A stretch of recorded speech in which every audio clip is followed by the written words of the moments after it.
First of all, let me begin with my deepest salute to the sisters and brothers and children, those who participated in the historic struggle, Kisan struggle that Comrade Subhashini already pointed out in her speech. किसान आंदोलन में जो आप लोगों ने भाग लिया, मैं आपको बधाई देना चाहता हूँ। From resisting the CAA to demanding justice for survivors, from organizing buses in confronting state violence agenda, mother, you have shown the whole country what courage looks like. You also, so many women were participating in that struggle also. You have been the loudest voices in sports. You remember Village Forget and the Olympics, our dear sisters, how many months they fought in front of the parliament. Our comrade, beloved, my sister Jagmali was there for the leadership. She has taken the leadership for that fight. तो आप लोगों ने बहुत सारे संघर्षों में अग्रणी भूमिका अदा की है। जो सीए का संघर्ष हमारी मुस्लिम बहनों की तरफ से था, उसमें भी आपके हरियाणा के लोग मौजूद थे। किसान आंदोलन में भी आपने भाग लिया। जो महिला पहलवानों का संघर्ष था, उसमें भी हमारे हरियाणा के लोग और कमल जगमती आगे बढ़ करके उसमें नेतृत्वकारी भूमिका उनकी रही। Sisters in Haryana, I came to know big fighters. So I am very happy to see you all better than Kerala. The women in Kerala, you are the greatest fighters. I know it. So I am very happy to see you all. वो कह रही है कि आजकल तो आप केरला की महिलाओं से भी ज्यादा संघर्ष कर रही हैं। तो केरला को नहीं सकता है, लेकिन मैं बहुत खुश हूँ आपके बीच में।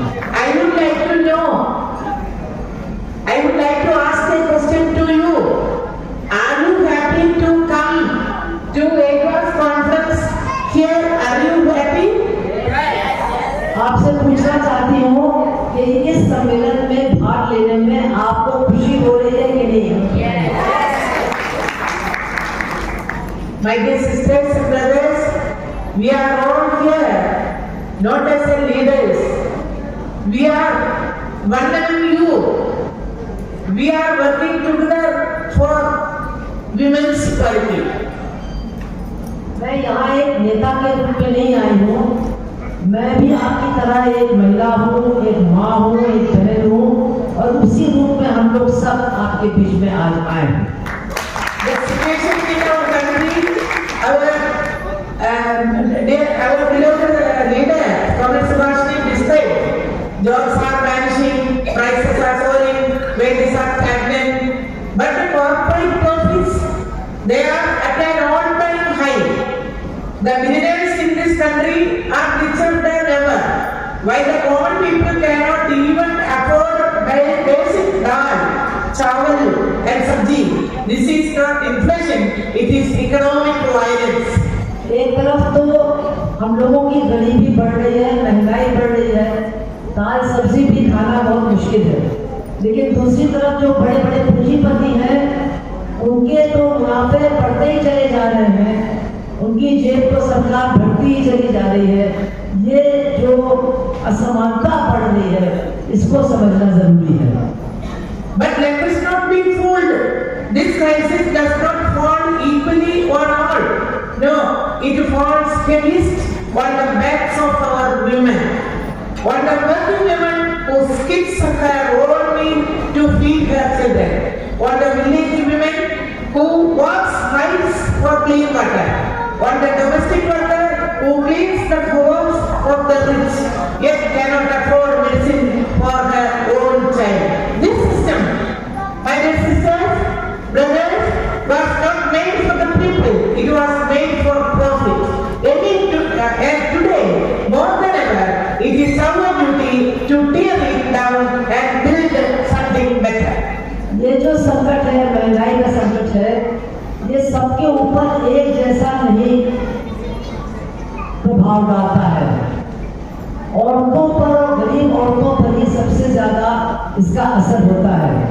जिस औरत को बहुत दूर तक पानी भरने के लिए जाना पड़ता है, जिस औरत को अपने बच्चों को छोड़ करके दूसरे घर के बच्चों की देखभाल करनी पड़ती है, जिस औरत को हर तरह का काम करना पड़ता है और अपना खाना छोड़ करके अपने बच्चों को खिलाना पड़ता है, उनके ऊपर भी इस संकट का सबसे ज्यादा बोझ पड़ता है। Again, I would like to ask a question. Against this discrimination, against them, we women are considering a second citizen. Are we ready to fight against this kind of discrimination? ये पूछ रही कि एक सवाल और मैं आपसे करना चाहती हूँ कि ये जो स्थिति है जिसमें महिला दूसरे दर्जे की नागरिक है, क्या इसके खिलाफ हम लोग लड़ने के लिए तैयार हैं? तैयार है? तैयार है? No. What are women doing every day? She wakes up before the sun rises, cooks, cleans, sends her children to school, then goes to work, sometimes unpaid, sometimes underpaid, always overworked. The women who cleans our city, yes, sanitation workers, the women who are ASHA workers, the women who are Mandela workers, the women who are teachers. And now, when the price of rice doubles, when the LPG becomes unaffordable, when bus fares increase, here bus fare is there? Yes. But who are this? She does. She sacrifices. She is surviving. तो औरतों की जिंदगी क्या है? सुबह सबसे पहले उठना, सबके लिए खाना बनाना, घर को साफ करना, बच्चों को स्कूल के लिए तैयार करना, और हरियाणा में सारा खेती का काम, पशुओं को देखने का काम, पति के हुक्के को भरने का काम, उसके लिए वहाँ खटिया डालने का काम, ये भी सारा काम महिलाओं को ही करना पड़ता है। मैं इसके बाद जो काम है जो वो करती हैं, कुछ काम का वेतन मिलता है, कुछ काम का बहुत कम वेतन मिलता है और कुछ का वेतन तो मिलता ही नहीं है। ये महिलाओं की जिंदगी है। मेरे सिस्टर्स, आज की घर का काम क्या करता है? हिंदी में आज घर का काम टुडे घर का काम क्या घर का काम कौन करेगा?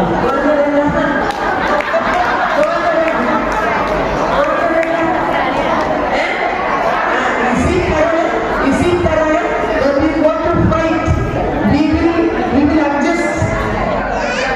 वो कह रही है आज जो घर का काम कर रहे हैं उनको समझा दो कि जब हमको जाना पड़ेगा संघर्ष करने के लिए, तभी आप लोगों को एडजस्ट करके हमारा काम करना पड़ेगा। So always in the amethyst, only one point before I coming to Kerala, in the amethyst of darkness there are always sparks of light. In the heart of the country, backed in equality by equality, there is a shining example of what is possible when policy meets purpose, when the state respects the worker, and when women are not just spoken about but empowered, but empowered. तो हमेशा अंधेरे में कहीं ना कहीं थोड़ी सी रोशनी भी होती है, और जिस तरह की सरकारों को हम देख रहे हैं उनमें एक ऐसी सरकार भी है जो जनता के दुख दर्द को समझ करके अच्छी नीतियों को लागू करने की कोशिश करती है, और वो है हमारी केरला की बाएं बाजू की सरकार। Now I am going to speak some points, some important points about Kerala.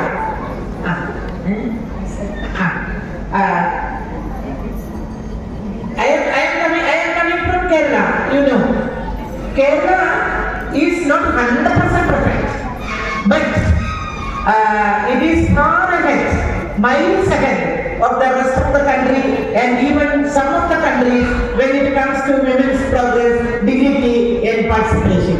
तो ऐसा नहीं है कि केरला में सब कुछ बिल्कुल ठीक है, अभी भी हमको बहुत कुछ ठीक करना है, लेकिन जो बाकी हमारा देश है उससे तो केरला बहुत आगे है। यहाँ तक कि विदेश में भी बहुत सारे जो देश हैं, कई मामलों में केरला उनसे भी बहुत आगे है। In Kerala there is no poverty.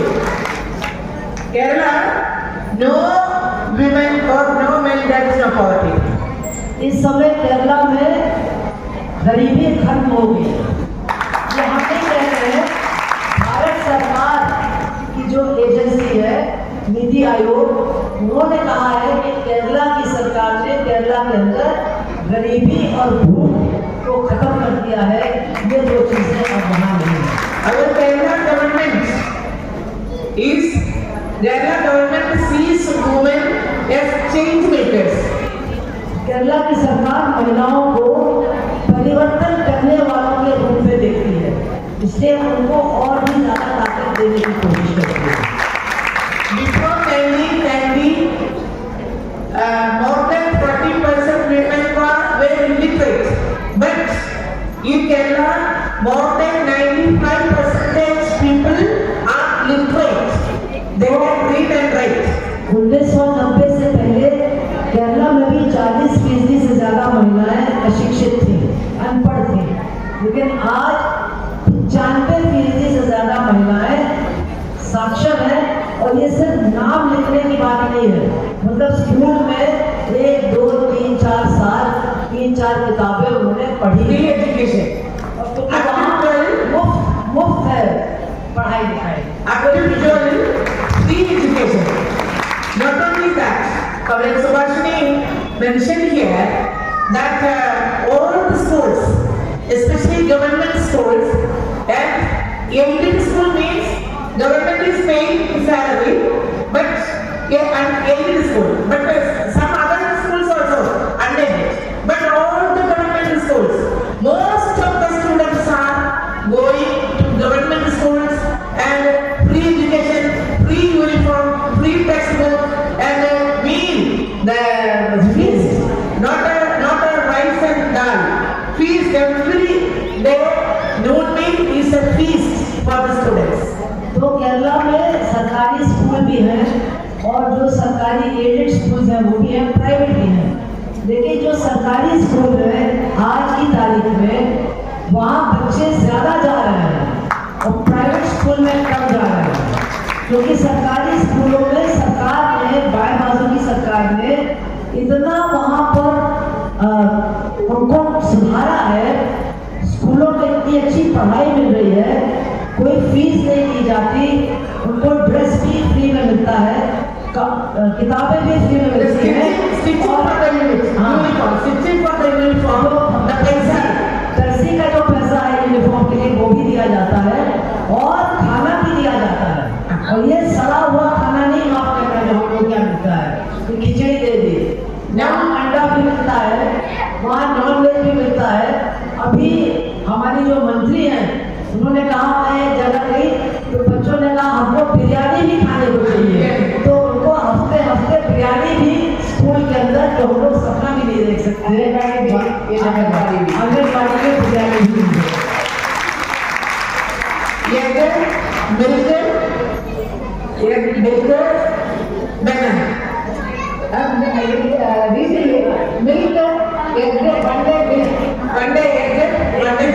एक दिन दूध, एक दिन अंडा और एक दिन केला। ऐसा नहीं कि जबरदस्ती, अगर आपको नहीं खाना है तो हम सब लोग खाते हैं, सब छूट होते हैं, लेकिन अगर नहीं खाना तो केला खाइए, लेकिन मतलब ऐसा कुछ आपको खाने को मिल रहा है जिससे उस बच्चे का फायदा होगा। Now who is ruling the executive government? Who is the chief minister? CPIM PB member, Comrade Pinarayi Vijayan, last 9 years. Now the government focused for the students international facilities in school, laboratory, computer, every facilities in schools. पिछले 9 साल से हमारी जो लाल झंडे की party है, मार्क्सवादी communist party, उसकी सरकार है, उसके मुख्यमंत्री हैं कॉमरेड विजयन। और पिछले 9 सालों में जो वहाँ के सरकारी स्कूल हैं जिनकी हालत जर्जर भी थी, अब वो अंतरराष्ट्रीय स्तर के स्कूल बन गए हैं। वो आप सोच भी नहीं सकते हैं सरकारी स्कूल अगर आप फोटो देखते हैं। Then again, Comrade Subhashini mentioned about that treatment, free treatment in government hospitals, the facilities, in the international facilities, the whole India, the Kerala is the first state who gets treatment, free treatment, and every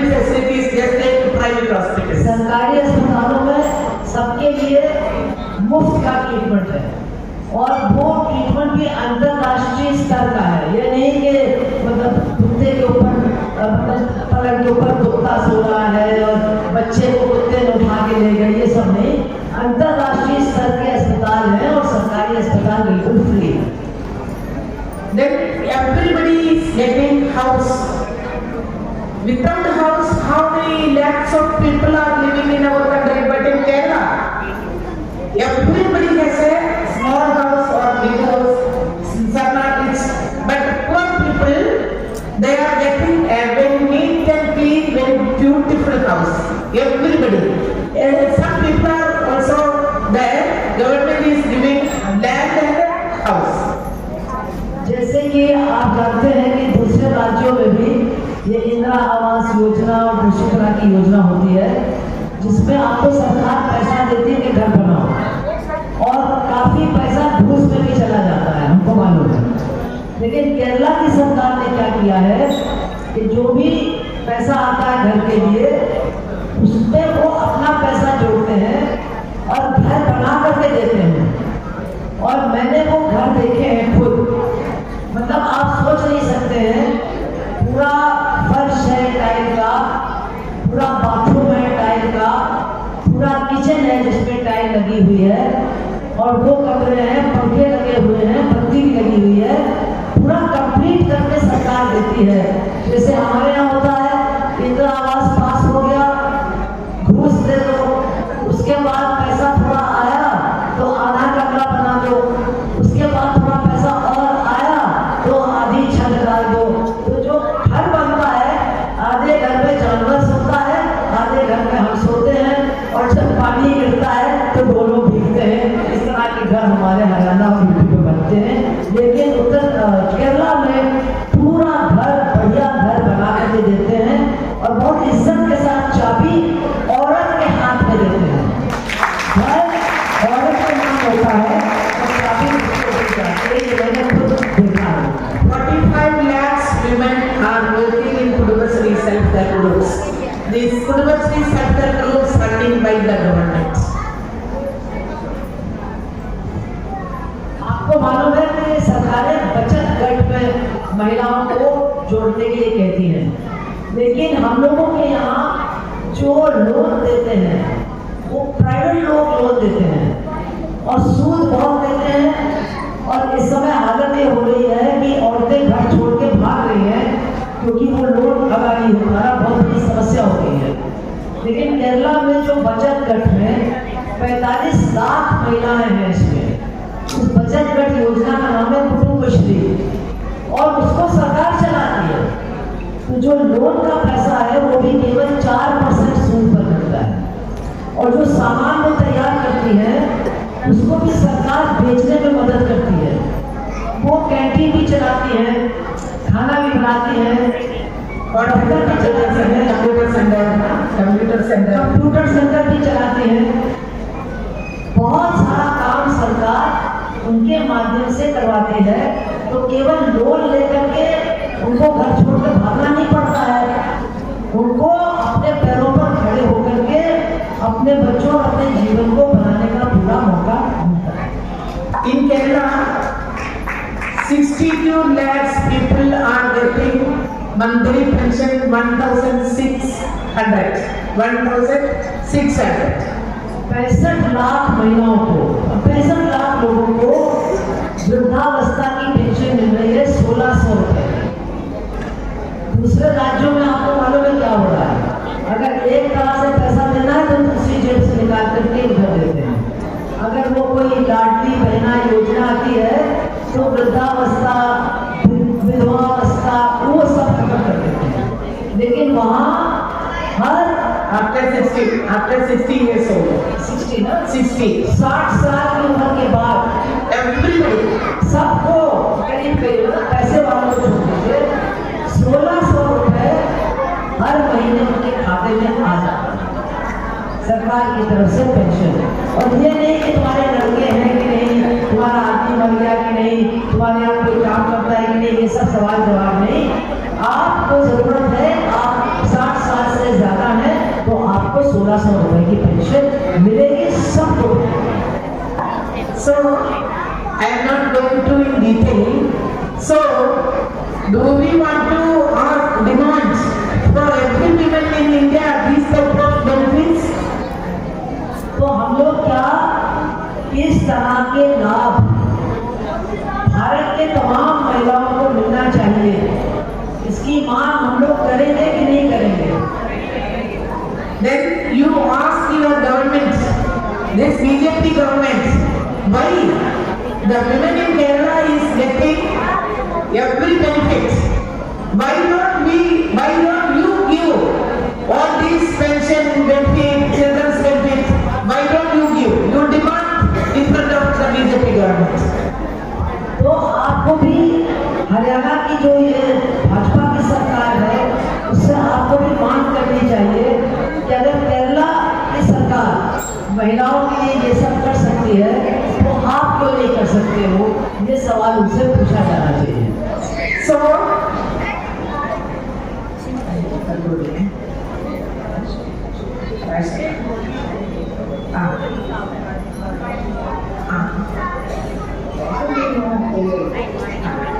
एक बात हिंदी में बता देना कि वहाँ ration की प्रणाली बहुत मजबूत है, मतलब हर एक को राशन की दुकान से पूरा राशन मिलता है। वो 4 किलो फोकट वाला वो भूल जाइए, वो तो है ही, लेकिन उसके अलावा 14 सामान मिलते हैं, मतलब 2 किलो मतलब 4 की जेब में, मतलब वहाँ 2 किलो जाता है, 4 की जेब में 2 किलो का पैसा जाता है मोदी की जेब में। लेकिन बहुत से लोगों के राशन कार्ड हमारे यहाँ काटे भी जा रहे हैं, खत्म किए जा रहे हैं, और बच्चों को तो बिल्कुल नहीं जोड़ा जा रहा है, ये सब लोग जानते हैं। लेकिन केरला जो ये मैंने देखा है, पूरा राशन की दुकान से बिना किसी झंझट के मिलता है, और कापी किताब भी मिलती है, सस्ती पेंसिल भी मिलती है, चाय की पत्ती भी मिलती है, दाल भी मिलती है, पकाने का तेल भी मिलता है। ये सारा सामान राशन की दुकानों से सस्ते भाव पर मिलता है, आज भी मिल रहा है। मैं आपको बता दूं कि जब कोरोना चला था और बच्चों के स्कूल बंद हो गए थे, तो हर बच्चों के नाम पर महीने में 25 किलो चावल घर पर पहुंचाया जाता था। जितने बच्चे हैं सबको 25-25 किलो चावल घर में पहुंचा करके सरकार खिलाती थी, क्योंकि स्कूल उस समय बंद थे। My dear sisters, the bourgeois government, the capitalism, everything is there. But one point we want to take care of, that is patriarchy. This patriarchy also disturbing the whole women everywhere in Kerala also. Patriarchy, that we have to fight against this patriarchy. तो हमको जो पूरे समाज में शोषण है, अमीर गरीब का शोषण है, उसके खिलाफ तो हमको लड़ना है। लेकिन बहनों, हम लोगों को पुरुष प्रधानता के खिलाफ भी लड़ना है। तो जो महिलाओं को नीचा दिखाते हैं, तो जो महिलाओं को बराबर का दर्जा नहीं मिलता है, इसके खिलाफ हमको लड़ना है। We are 24 hours, out of 24 hours, we are 18 hours we are working. But it is unpaid work, unpaid labor. It is the backbone of capitalism. It tells women to suffer quietly, so that machinery of exploitation keeps turning. So, but the women are rising, no doubt about that. This is not just a call for resistance. This is a call for reconstruction.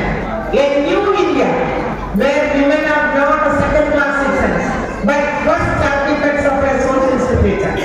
तो हमें ये भी सबको समझना चाहिए और पुरुषों को भी समझना चाहिए कि महिलाएं जो बिना किसी वेतन के काम करती हैं, फ्री काम करती हैं, पूरे घर का काम, उसके बिना ये पूंजीवादी समाज भी नहीं चल सकता है।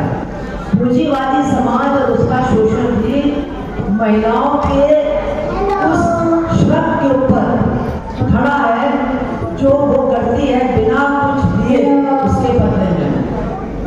Let me ask you, what kind of India तो अब महिलाएं उठ भी रही हैं, ये भी बात सही है, और इसमें हम लोगों को और ताकत लगानी है। महिलाएं उठ रही हैं इस शोषण के खिलाफ, ये एक बहुत अच्छी बात है। India, over the world, do we want to live for our daughters? And India, where a woman still walks home with the keys between her fingers afraid of the dark? This type of country you want? In India, where a mother cannot afford milk, while millionaires give to their children at zoo? In India, where girls drop out of school, not because they lack talent, but because they lack toilets? तो हमको ये सोचना चाहिए कि हम कैसा भारत चाहते हैं। क्या हम ऐसा भारत चाहते हैं जब हम अपने मतलब चाबी का गुच्छा हाथ में लेकर के रात को घर की तरफ जाते हैं डर के मारे कि अगर कोई आ गया तो कम से कम चाबियों से हम उसको मारेंगे? क्या ऐसा भारत हम चाहते हैं? क्या हम ऐसा भारत चाहते हैं जहाँ अपने बच्चों को खिलौना तक नहीं दे पाते हैं और हमारे देश के जो पूंजीपति हैं वो अपने बेटे को एक पूरा जू, एक पूरा चिड़ियाघर दे देते हैं? तो कैसा देश हमें चाहिए ये हमको और आपको सोचना होगा। No, Congress, we don't want that type of India. ऐसा देश चाहिए जिसमें हमारी बेटियां स्कूल नहीं जा सकती क्योंकि स्कूल में शौचालय नहीं। We want an India where every woman, rural or urban, Dalit or Adivasi, Muslim or Christian, worker or student, has the right to education, the right to land, the right to house, the right to healthcare, and the right to live free of fear. हम ऐसा भारत चाहते हैं जिसमें हर औरत, चाहे कोई भी धर्म हो, कोई भी जाति हो, उसको बराबर का अधिकार मिले और उसको बिना डरे जीने का अधिकार मिले। We want an India where women are not told to wait for justice, but are handed the tools to demand it, to deliver it, to lead it. हम ऐसा देश चाहते हैं जिसमें हमको न्याय का इंतजार न करना पड़े, बल्कि न्याय भी हमारा अधिकार हो। So, my dear sisters, the system will not give us power. We have to fight and we must take it. तो हमको ये सब ऐसे मिलने वाला नहीं है, कोई हमको दे नहीं देगा दान में। इसको पाने के लिए हमको लड़ना पड़ेगा, छीनना पड़ेगा। We must fight for a future where no woman has to beg for their rights because they are guaranteed by a system built by the people, for the people. That is our constitution. The future is not a dream, it is our duty, it is our fight. Let the capitalists fear us, let the patriarchy tremble, let the world watch as the women of India rise, not as victims, not as dependents, but as revolutionaries. Together we march, not behind, but shoulder to shoulder. We women have to fight for the country. That is my words. तो हमें एक ऐसे भविष्य के लिए लड़ना है जहाँ हमको भीख नहीं मांगनी पड़ती अपने अधिकारों के लिए, जहाँ हमारे अधिकार हमको अपने आप ही मिल जाएंगे। ऐसा भविष्य एक सपना नहीं है, ये हमारे संघर्षों का नतीजा बन सकता है। इसलिए पूंजीवादियों को हमसे डरना चाहिए, जो पुरुष प्रधान हैं उनको हमसे डरना चाहिए, क्योंकि अब हम चुप बैठने वाले नहीं हैं। हम खड़े होकर के क्रांति के लिए तैयारी करेंगे और क्रांति करेंगे, समानता लाएंगे, एक साथ चलेंगे, किसी के पीछे नहीं चलेंगे, साथ साथ चलेंगे और आगे बढ़ेंगे।